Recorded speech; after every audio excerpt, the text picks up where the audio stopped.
You're locked in and listening to Easy on the Beat. It's alright. You're locked in and listening. Easy on the beat. Oh, yo. Easy on the beat, man. Run the show. And let me see it, man.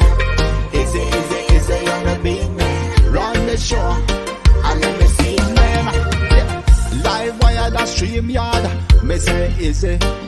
She going abroad. Get the gold, me say she get the award. She blessed by the Father God. Easy on the beat, man. Run the show, and let me see it, man. Easy on the beat, man. Run the show, and let me see it, man. Yeah. She interview many artists, only God give Easy the vision to start this. Lot of people want this, God bless Easy. Me say big up the artists, easy on the beat, man. Yeah. You're locked in and listening. Easy on the beat. Make me say, yo, what about a lock in. Run the tune and drop in. It feel nice, stream live. Me say, if they bring the chain live. Yo, me easy on the beat. Me say, run the tower, let me see it. My time on ribbon, so I tell us now. Run the tune, yeah, all night, yo. Easy on the beat. You're locked in and listening to Easy on the Beat.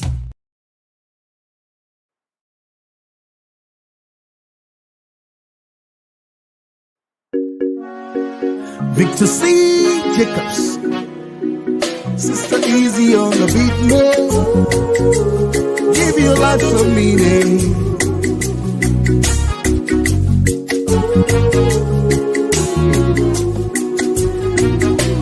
He understands all your pain and your struggles, but there's only one way, that's just the easy way. Jesus is the way to eternity. There's no other way. Many are the afflictions of the righteous, but He promised to deliver them through it all. Easy is the way, the truth and the life. No other way. Why not swallow your pride and your shame and yield to the Almighty? Let Him show you the way that leads to eternity. 'Cause easy is the way, no other way that leads to peace and joy. Easy is the way that gives you hope, restoration to mankind. Easy is the way, the true way, the only way.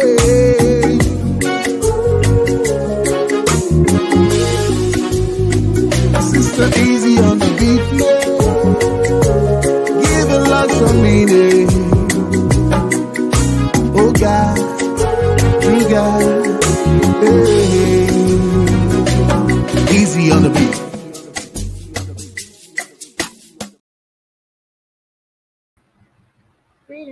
Greetings, everyone. It's your girl, Sister Izzy on the beat, man. So yes, I'm not gonna be here long, guys. I just felt that I was.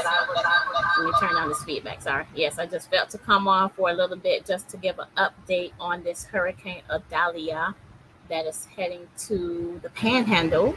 You know, I'm not in that affected area, but I do know people that are in that area. So I just felt the need to come on to, just give an update on what's going on. So again, we need to pray for those that are in the path of Hurricane Idalia.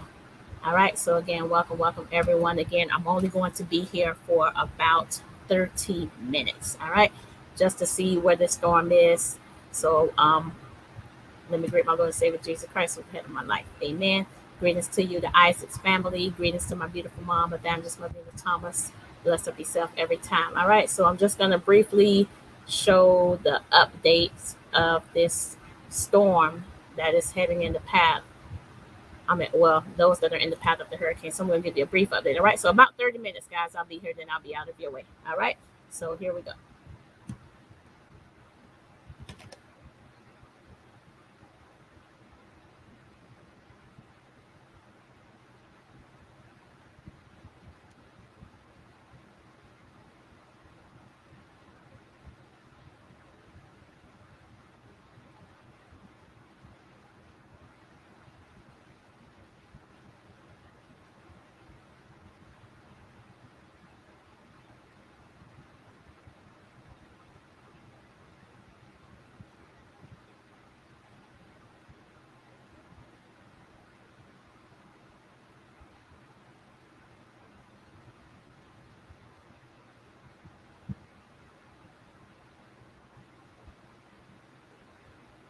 right, give me 1 second, guys. So again, I want to welcome each and every one of you. Thanks for the thumbs up, Mom. Trying to connect it here so I can get you guys updated on this news. So here we go. All right, so they're actually on commercial break right now, so I don't want to play any of the commercials that are coming on. So again, welcome everyone. And as we get people to come in, again, I'm just here for about 30 minutes to give an update on what's happening with Hurricane Idalia. You know, I'm not in the affected area. However, again, I do know people that are in the affected area, so I want to see what is actually taking place. Again, you know, I don't too much follow TV. I'm not a avid TV watcher like that, but I do want to give an update of what's going on here. All right, so let me zone in right now. All right, so we can see what's going on over there. Here we go. Major hurricane or just a hurricane? That's a major hurricane that went into Appalachia Bay. This will be the first, because if it misses Appalachia Bay, it's because it went really far west, and that just does not seem feasible. So winds of 105, it's offshore. This will be a strong 3, and I'm telling you, I'm not convinced that this couldn't be 125 and nearly to 130 at landfall. And that would just be a worst case scenario for the Panhandle area, including Tallahassee. You know, a lot of us, we've been talking about this for a while. There's several universities in Tallahassee. You've got FSU, you've got FAMU, you've got the community college there that feeds FSU. So if you have a major hurricane go very close to Tallahassee, there's going to be massive power outages. In fact, Jason, we haven't talked about that for a while. Why don't you kind of go over what it was like with Hermine? But there will be massive power outages for that area, and it's something unlike they've ever seen. So, and why are we talking about this? Because it's only 25 miles. The track is only 25 miles east of Tallahassee. And the Hurricane Center even said, we think we're going to bump that track westward in this next advisory. And because it continues to move due north, I think that's exactly what's going to happen. Jason, why don't you pick it up from there? Yeah, so like we were talking about back in 2016, Hurricane Hermine, Category 1 with only 80-mile-per-hour winds. I say only because this one is going to be significantly stronger than that. Left a lot of Leon County, which is the county, of course, that state capital Tallahassee is located in, without power for weeks. We're talking about some spots even up to a month without power. Now, for us, back when 2017, when Hurricane Irma moved inland and went through sections of Hardee, DeSoto, and Highlands counties. I'm not in the affected area. There had 100 to God bless 115 you all. mile per hour winds Welcome, at that DJ time. Giovanni, Bro Ricky, Places Life that were without power for 2 to 3 weeks. Some lasted to a month. So that was a much weaker storm. But because the infrastructure is so much different in and around the city of Tallahassee, not necessarily buildings, but there's so much foliage. There's so much more trees up there. It's a much more southern Alabama type feel instead of or South Georgia feel when you get into North Florida, if you're not familiar with that area, because there's less palm trees, there's more pine trees. It's very densely packed foliage and forested there. And that's what's going to create the issues if this comes into the Tallahassee metro as a category 2, 3, or maybe even 4. That's when we're going to run into the potential to see significant power outages that could leave the colleges and universities, unfortunately, shut down for a couple of weeks. I can't remember exactly how long Hermine did shut down FSU, but it was for a good amount of time, and that could be the same situation in places like FAMU and TCC as well. So here's your hour by hour for us back here at home, and then we'll talk a little more specifically about what the Tallahassee metro area can expect with landfall tomorrow morning. For us, the storm just too far west. It's finally a break for us, a chance to breathe and lose a little bit of our anxiety about these storms taking these right turns. When do they do it? Because right now it's almost latitude with us in West Central Florida. And that's going to continue to move north pretty quickly at 16 miles per hour. So the further north it goes, the quicker, the less of a chance, with basically a zero chance now, that it's going to turn to the right. And a lot of you, some of you even asking me on Facebook, why? Why does this happen? How did this happen? And why is the right turn prevalent in Charlie and in Irma and in Dennis, or in Ian, I should say? It's because high pressure. High pressure is to our east. High pressure is basically a circle. And when you have strong high pressure, you can't get a hard right turn into that. It's going to block it. Talk football terms for FSU. It's going to block it. It's not going to allow it to turn right. If the high was a little farther south, then we could potentially see that turn a bit to our way. But for us, fortunately here at home, it's not south. It's basically parked just to our east. And with it being a circular high pressure most of the time, it has to ride around the edge of high pressure.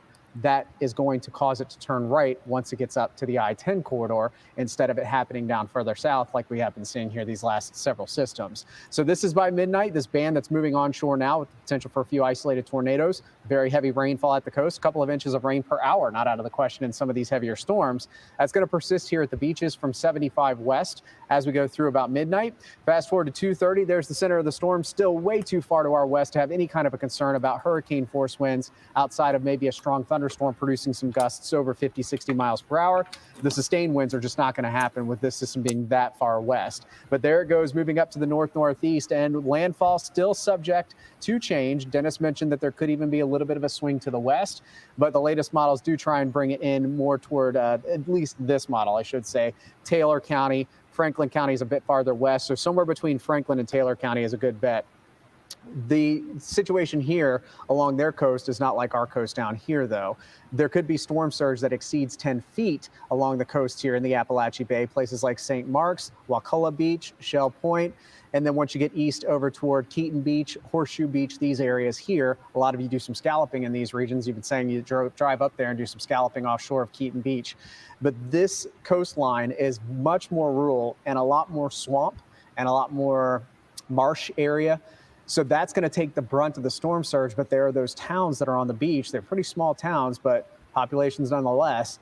And that's the danger zone for these areas. And this, again, like Dennis had said a second ago, we have never seen in modern records, so our records in Florida go back into the 1800s. So at least in the last 250 years, a storm in the Appalachia Bay that's this strong.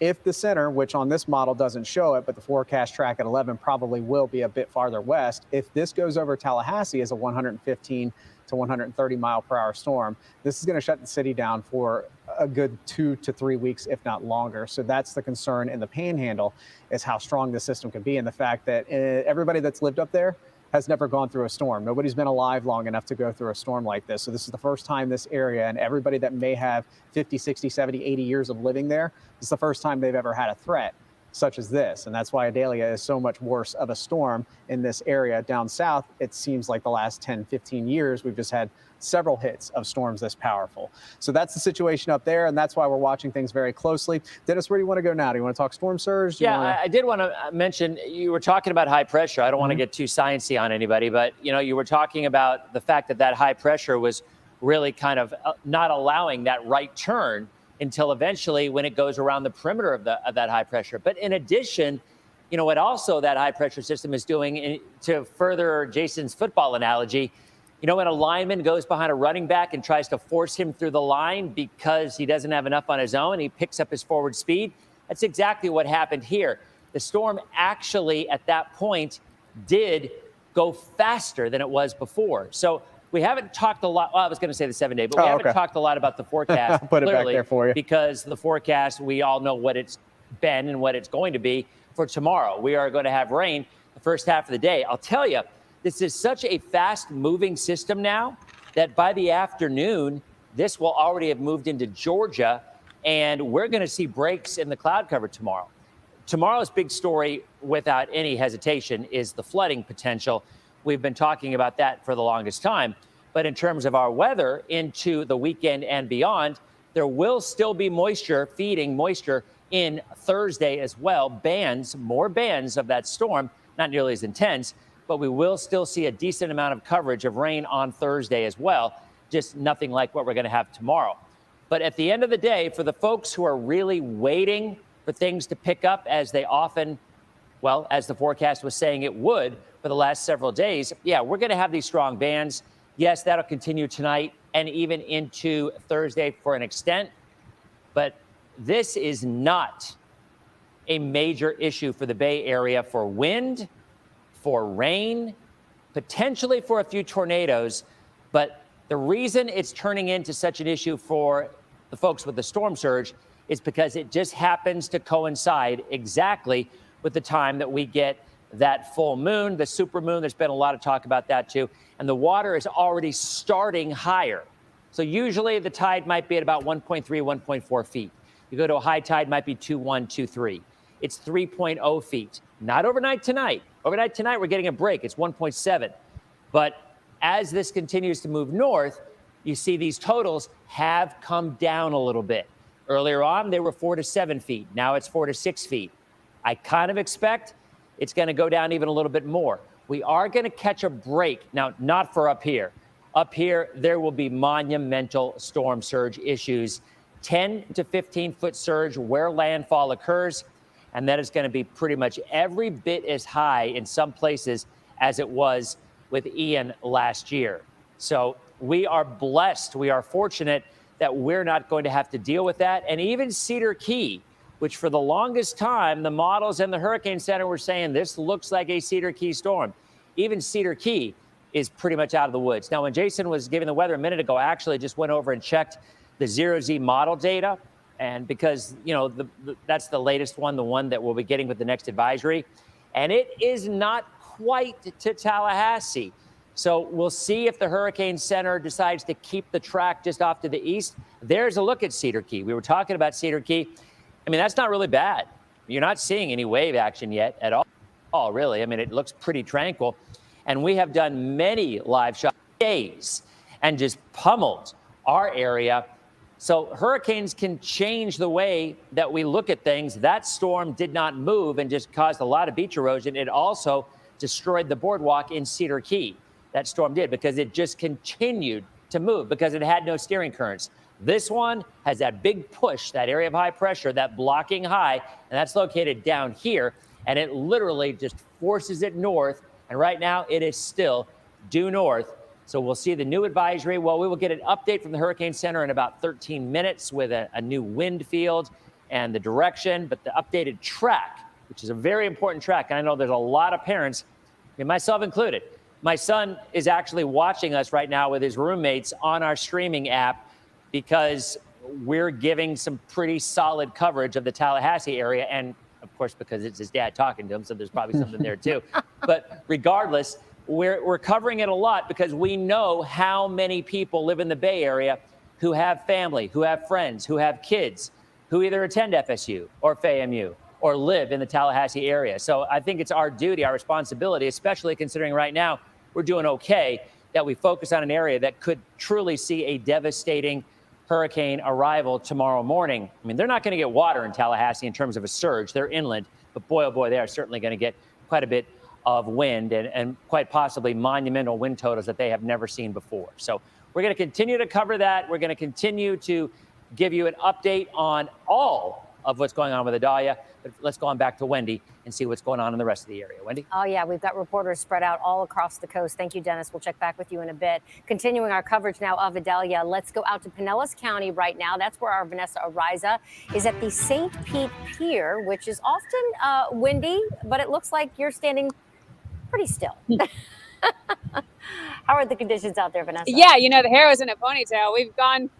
the hair was in a ponytail. It's now into a messy, wet bun right now. You know, I heard Dennis talking. He was saying that those along the coast are kind of in a rain band right now. We have been feeling that, you guys. The wind kind of just shaking here. And with these sailboats here along the St. Pete Pier, they are making music tonight because they are whistling like crazy. That water spinning in the area as well.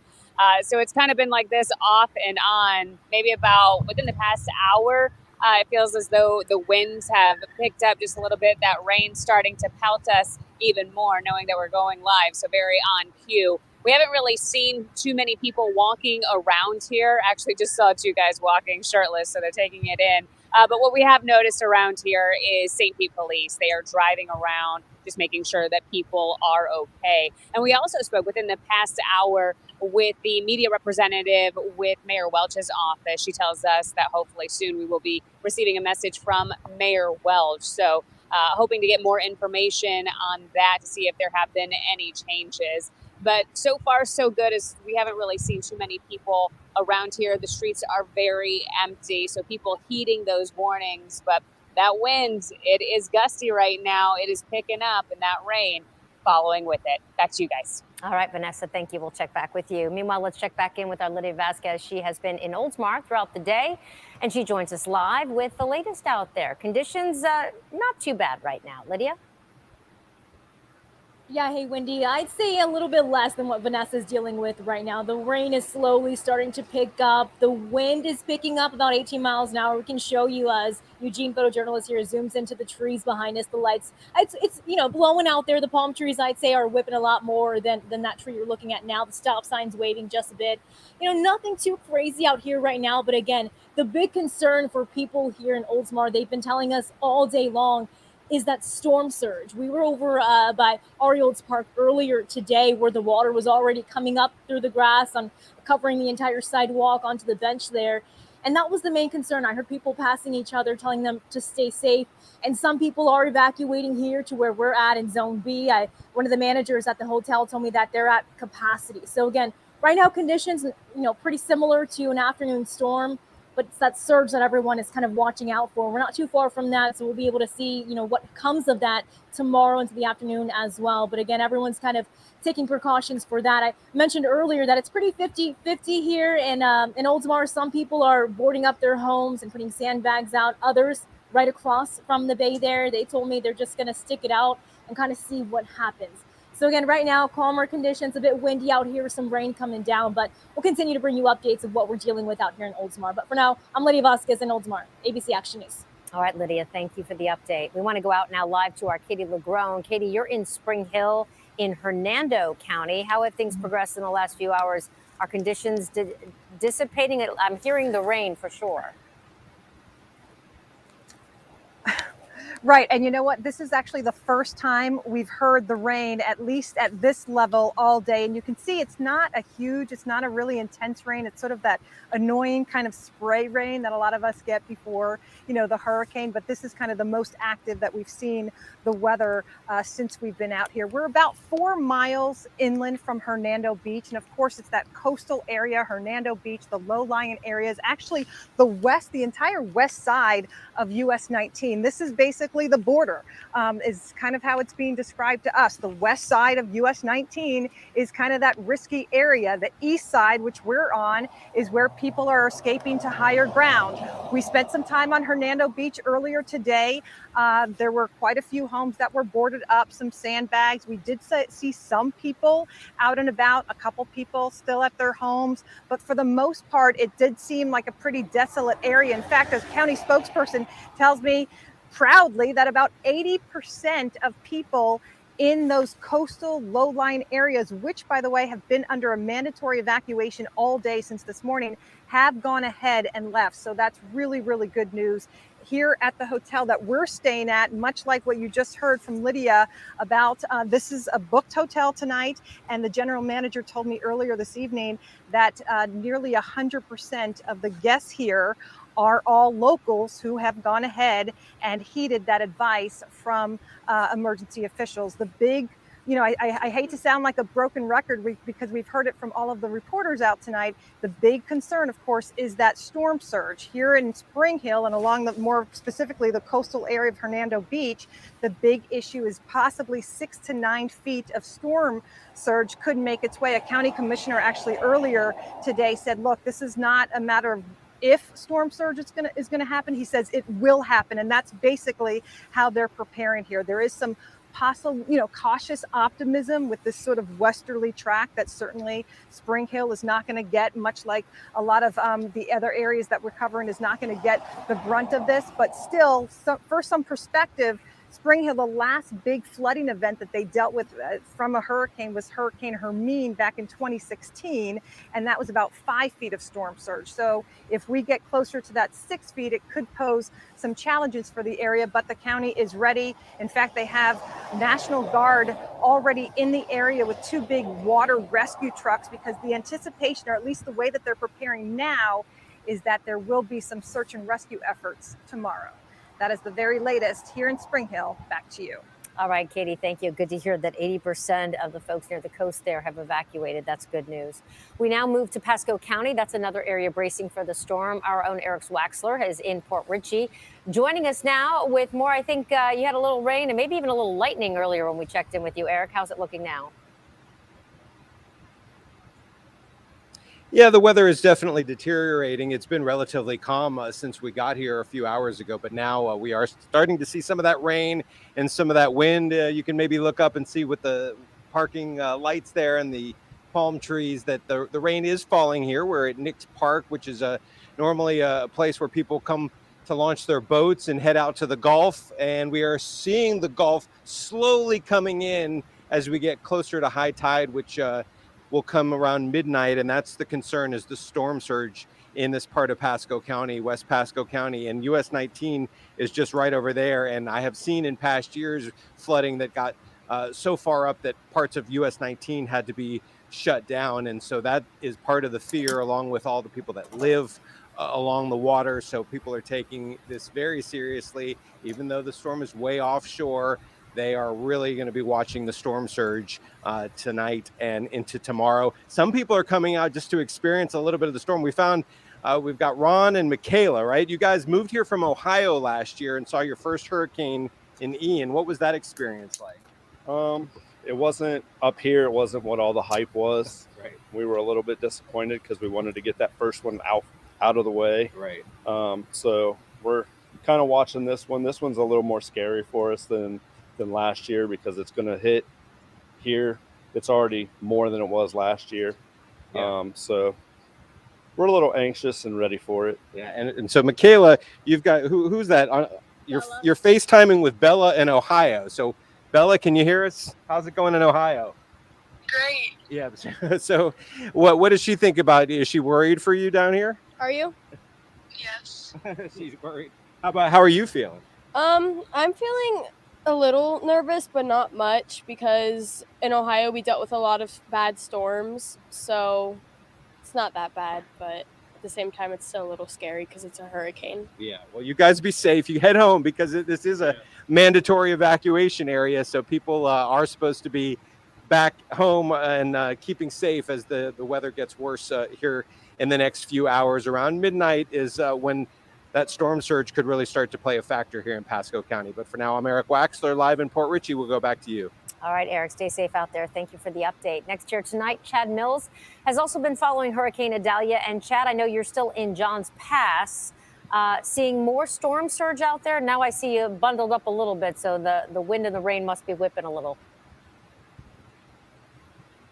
It certainly is windy. We won't point the camera because we'll get rain in the lens, but just think, in front of me is the bridge. So this is the Gulf behind me. And actually, this is the little seawall right here that people normally walk out on for a picturesque view where the pass meets the Gulf. Right now, you can see the Gulf coming over this wall. What we have seen over the past 30 minutes or so, these waves just hit the rocks, hit the side of the wall, and that foam just skyrockets into the air as it hits Johns Pass, an indication that storm surge is starting to come in here in this part of Pinellas County. And keep in mind, this is still an outgoing low tide. So this is still kind of the tail end of that low tide, but the tide is coming in, and it is expected to come in over the next several hours into the early morning hours tomorrow. That is the period that people are worried about here, because combine this storm surge with that high tide and you could have flooding in some areas, especially those lower lying areas, maybe areas where the dune structure, the sand isn't as built up. Those more vulnerable areas could be impacted. But again, just take a look. There's actually someone out there right now on the seawall, not advisable as the waves crash into it. People have been doing that all, for the past 30, 45 minutes, but the situation deteriorating. And we have noticed that the sightseeing has died down here considerably because the conditions are getting worse here in Johns Pass. Again, the time they're worried about here, 3 a.m., 3:30-ish, that's when we have the high tide overnight. And then tomorrow afternoon, there's an even higher tide, that tide known as a king tide. They're worried about that as well. You see the Gulf behind me. You might be able to see, I know it's dark, but some of the white caps out there, just fury out there right now. And just remarkable to think that the hurricane isn't right on top of us. It's way out there in the Gulf. And this is the impact from that storm so far out in the Gulf of Mexico. We'll stand by here in Johns Pass, continue to monitor things throughout the island and bring you another update soon. Send it back to you in the studio. Wendy. All right, Chad, thank you. It just shows how those outer bands can be quite strong as well. Let's go back to Hernando County. Rochelle Aline standing by out of the Brooksville Emergency Operations Center, and she has the latest from there tonight. Rochelle? Yeah, we're here in Brooksville outside of the Hernando County EOC, and right now things are pretty calm. I want to show you the flags right behind me. They've been blowing a little bit. You're seeing a little bit of wind picking up, but nothing too crazy. We've had a little bit of light rain here as well. County leaders telling us that zones A, B, and C, mobile homes and low-lying areas, are under evacuation orders tonight. They say about 80% of the 15,000 people that live in those areas have complied, but they're worried about that 20% that have remained in their homes tonight. They're deeply concerned about storm surge. They say it could surge up to 9 feet above ground, and at a certain point, first responders cannot get to you. If you need to evacuate tonight, they do have 4 shelters open in the county. We have those shelters listed on our website, abcactionnews.com. For now in Brooksville, Rochelle Aline, ABC Action News. Rochelle, thank you. And we want to remind you that you can watch us live on your phone during this storm, even if you lose power. So first, make sure you're charging your phone while you have power, and then download our ABC Action News free mobile app. You can do that right now. Look at your screen. Just grab your phone, open your camera, and then scan that QR code you see. It will take you to our free apps to download, and our coverage continues right after a short break. Stay with us.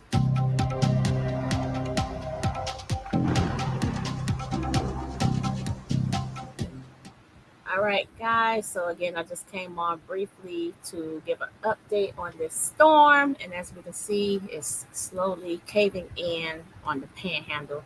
So I didn't come to stay too long. I just wanted to get everybody updated on what's happening. So I'm assuming that there's no one here that is in the affected area, because majority of you, I know that you're not in that area. But for some that may be possibly in the area, just pray that God covers you, or if you have family or friends in the affected area, we pray that God covers them.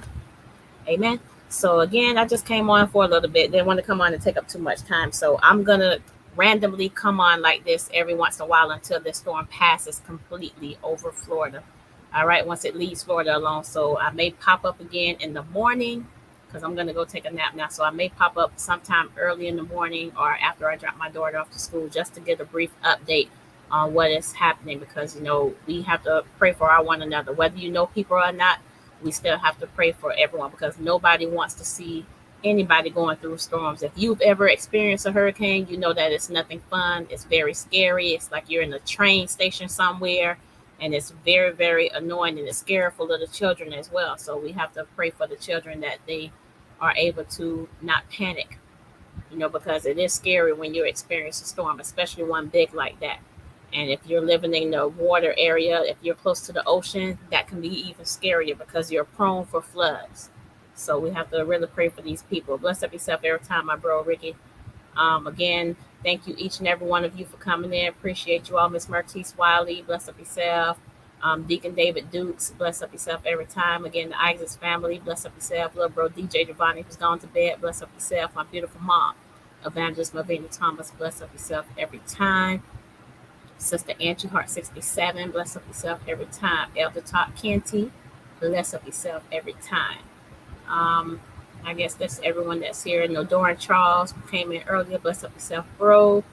All the silent listeners, all those that came through, the passerbys, the peekaboo, God bless you too. Appreciate you all again. Let's just keep everybody in prayer that's in the path of that storm, because again, we know Tampa got hit last year with it, and they're about to get slammed with it again. So we just have to pray for everybody that is in the affected area. All right, whether you know them or not, let's just throw up prayers for them, because again, it could be any one of us.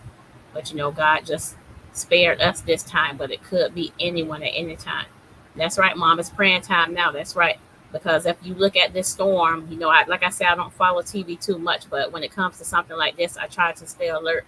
And this storm could possibly turn. We know how hurricanes are. We can't predict them, but they can possibly make a U-turn and come back. It has happened before, where the storm went out there and it tricked us and made a quick U-turn and came right down here to South Florida when we thought we were out of the pathway.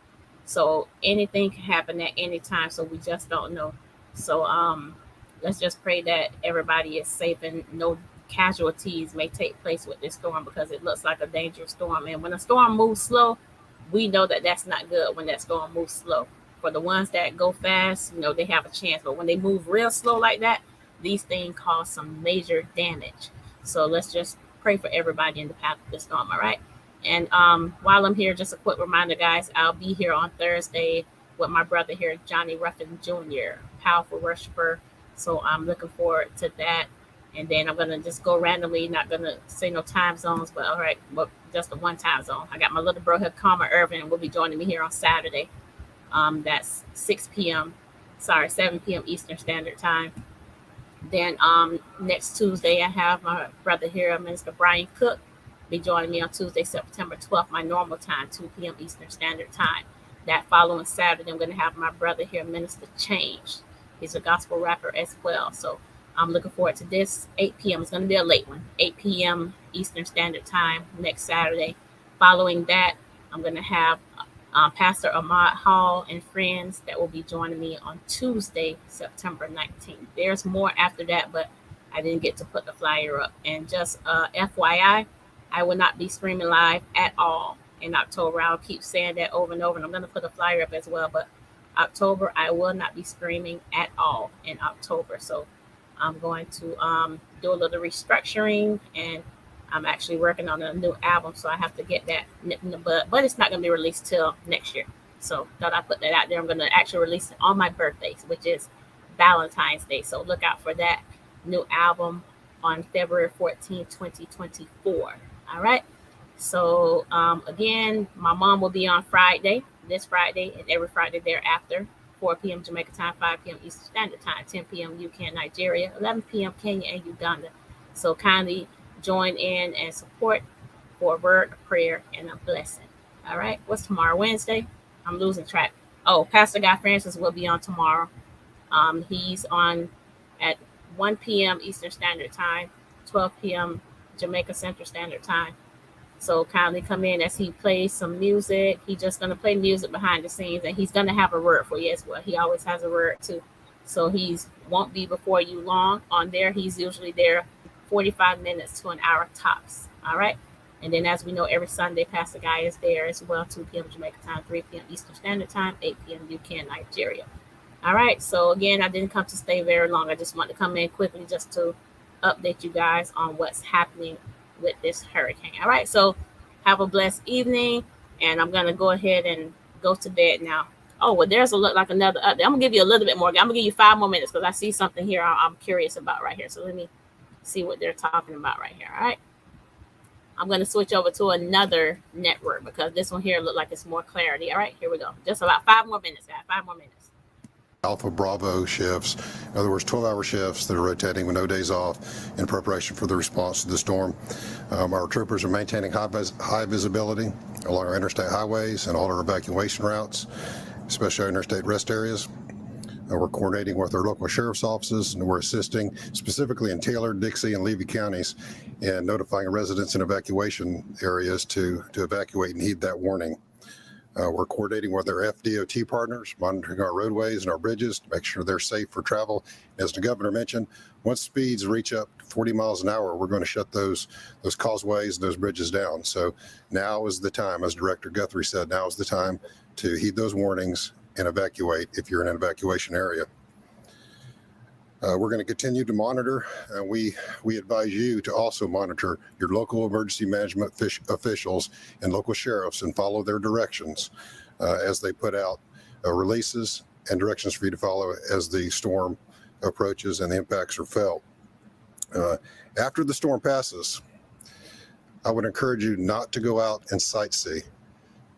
Give first responders room to work, room to respond, and room to assist those in need. As you travel our highways, if you've become disabled, your vehicle becomes disabled, try to get out of the traffic ways. If you're unfortunately involved in a collision, try to clear the roadway and dial star FHP or 347. Star FHP or 347 if you need assistance. And if it's an immediate emergency, always dial 911. Governor DeSantis, thank you for your leadership, your support of your Florida troopers and law enforcement in general. Director Guthrie, also thank you for your support. Florida has great leadership, and we're proud to serve with you. Thank you. Okay, so be ready for impact. It's going to happen. we'll be prepared for losing power, of course, and we've been stressing that over the past many days. This could have really significant storm surge on those coastal areas alongside the Big Bend.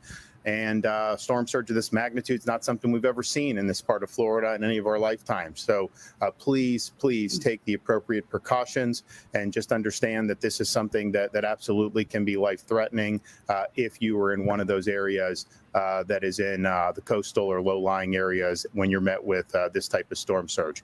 Okay, any questions? Quick question about to follow up on the insurance thing, because so many people are worried about it right now. What did you want to see that the legislature would not adopt in the current insurance reforms we passed back? Look, we can talk about the policy stuff. I mean, I think right now we're focusing on the response, protecting people, and then getting what we need to go there.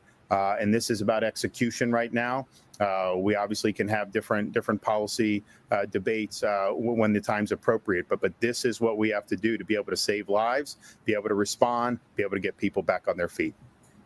Can you kind of talk about how many people are heeding those evacuation notices? How many people are under those evacuation notices right now? So I'll let Kevin jump in if I say anything wrong, but I mean, I think on Cedar Key, the vast majority have done it. Yes, and I think that I don't think it's 100%, but I think it was a lot. I think it was a big percentage, and probably a bigger percentage in some of those really sensitive areas than happened in Hurricane Ian with some of those areas that ended up being ground zero. Of course, I think there's been a lot more notice that this storm was likely to hit in this area compared to Ian, because I think we had some track shifts. So I understand how people process that. But we've been talking about the Big Bend now for a few days, and I think people got the message.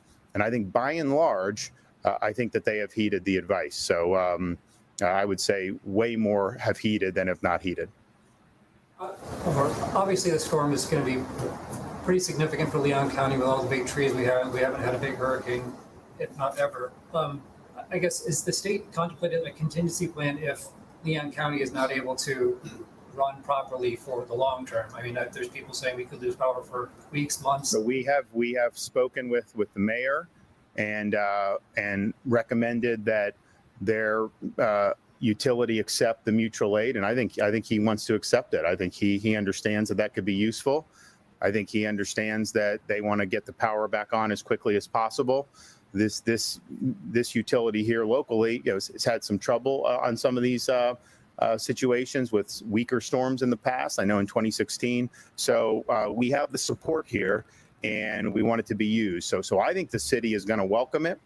And that's why we have these people pre-staged, because we understand when you have a situation like this, I mean, hopefully nobody ends up in a life-threatening situation in Leon County at all. But even if some do, the vast majority of people are not going to be in that. The vast majority of people are not going to have their homes destroyed with this storm. But if they're without power for 2 weeks, I mean, that's not ideal. So we have the resources there. We want to bring those to bear. There will be some difficulty with all the trees, and there's going to be a lot of debris. We have our guys that are going to be willing to help with that as well. But we understand it's important to get this stuff going again. So there's a lot of resources available for both the county and the city to be able to help. And so we recommend that they take us up on that offer. All right, well, we will be here bright and early tomorrow, and we will be hunkering down here as the storm passes through this part of the state of Florida. Then once it passes, we're likely going to go down and be in the areas where you've had the most impacts and start the recovery, relief and recovery process as soon as this storm exits the state of Florida. Thanks. All right, Florida Governor Ron DeSantis, sounding pretty matter of. That was the update there. Again, I didn't want to come on too long. I just want to come on briefly just to see what's going on. So we see that the storm is moving in again very slowly, and those are the dangerous ones. I don't like when the storm move in real slow like that, because they cause the most damage, especially those in the low-lying areas, that are prone for flooding. So I'm praying to God that these people take heed and leave if they are instructed to evacuate, because your life, you only get one life to live. All those houses and all that other stuff, those are replaceable. Your life isn't replaceable. So leave those houses, and if you can't take the car, leave the car. Let's just pray you got insurance on it. Just let that stuff go and get out of harm's way, because when that flood come in, People have experienced that already. And when that storm come in, there's no way you can sit there and try to call for help, because they're not going to come, because they're not going to put their life on hold, to come and try to save you. They already told you. So if you're in the affected area, please, for the love of God, get out of the way, because these people are not going to come and put their life at risk to try to come and save you when they gave you specific warnings to move out of the way, evacuate. So if you have to evacuate, these trailer homes are not built for hurricanes. You live in Florida all these years, pretty much some of us all of our lives, and these mobile homes are not built for it tough. So if you're in a mobile home or any house that's in the low-lying area, get out of there. It's not worth losing your life over possessions that can be replaceable. All right, Wisdom, bless up yourself, bro. I'm happy that you weathered the storm. I know that storm came up in your area in California, so I'm happy that all is well with you. We're not in the affected area, but we just have to pray for those that are in the affected area, because I'm here on the east side in South Florida. The storm is over on the west coast, and it's shooting up to North Florida in the Panhandle. So us down here in South Florida, we're out of it. It's not going to affect us. But again, these storms are unpredictable. They can shift at any time. We sitting here celebrating and say, oh, it's going to go up there. But these storms can just make a quick U-turn. You laughing, you think you have the clear, and it's going to shift, God forbid, and they can make a U-turn and come back here. So we still have to prepare as if that storm is coming here at us, so nobody's out of the clear just yet, because again, these storms are unpredictable. The news people sometimes they'll say it going east and it can go west.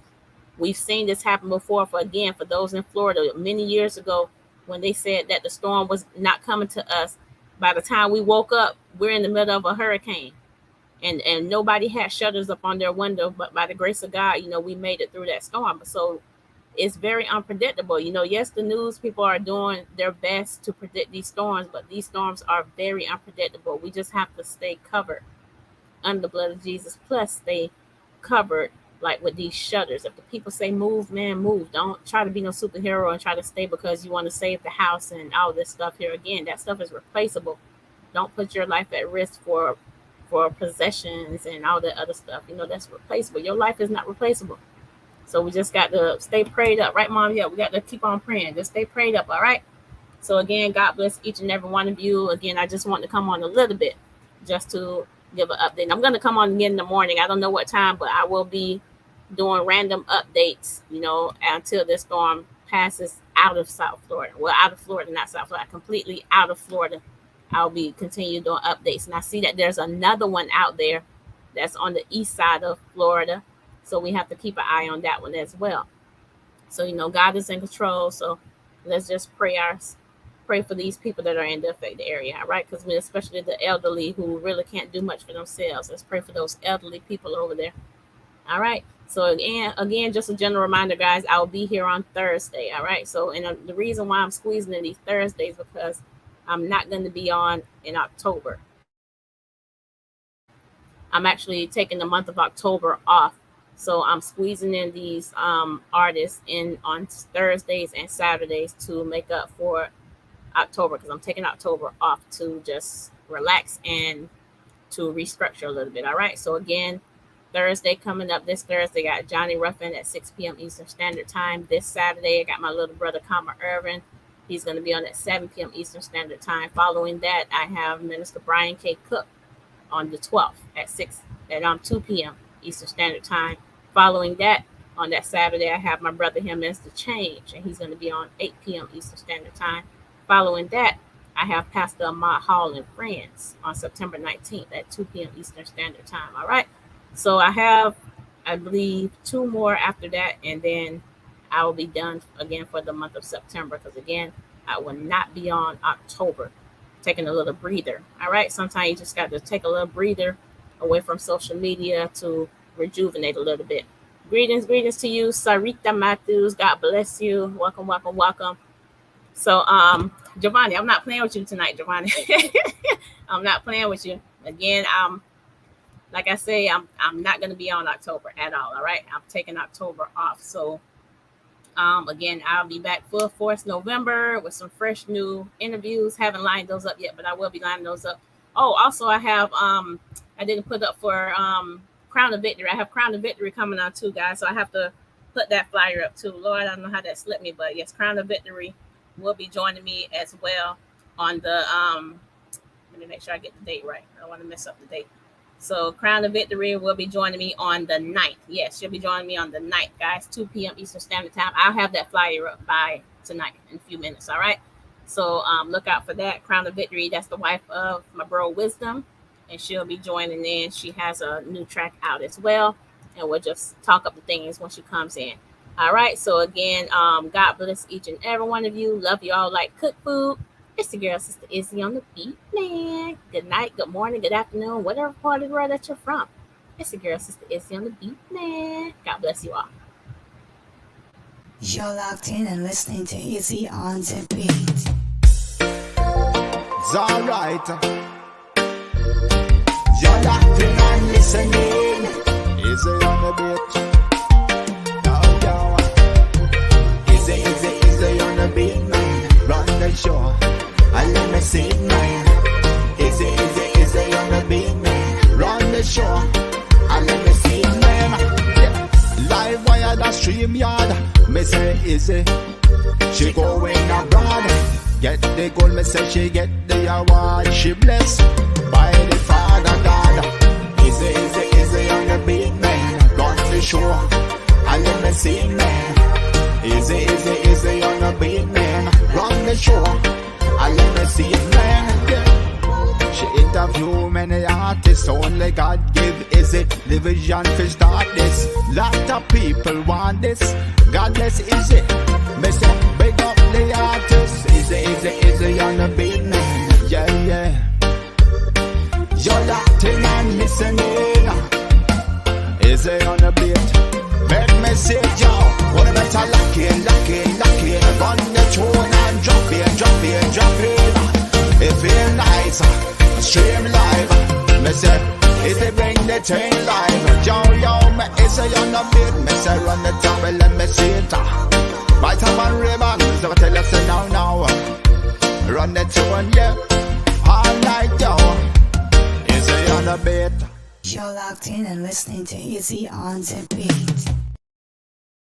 And before I forget, guys, I will be on next week, Tuesday. Yes, all about Sister Izzy. Get to know Sister Izzy, guys. You can ask me anything you want to know.